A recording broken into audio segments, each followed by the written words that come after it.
తెలంగాణ ప్రభుత్వం ఆర్టీసీ బస్సుల్లో మహిళలకు ఉచిత ప్రయాణాన్ని మరింత సులభతరం చేయడానికి మహాలక్ష్మి స్మార్ట్ కార్డులను ప్రవేశపెడుతుంది. ఈ మేరకు స్మార్ట్ కార్డులను త్వరగా సిద్ధం చేయాలని ఆర్టీసీని ప్రభుత్వం ఆదేశించింది. జూన్ 2వ తేదీ నుంచి స్మార్ట్ కార్డులను ఇవ్వనున్నారని తెలుస్తుంది.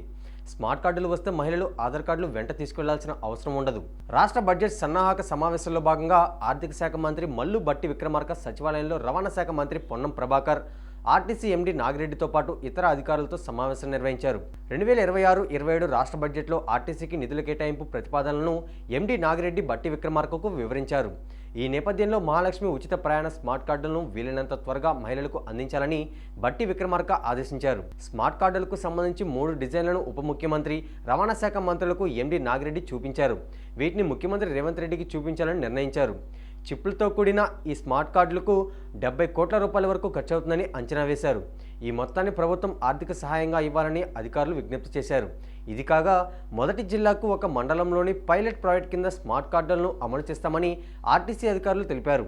పైలట్ ప్రాజెక్ట్ కింద 5 లక్షల మందికి స్మార్ట్ కార్డులు ఇస్తామని తెలిపారు.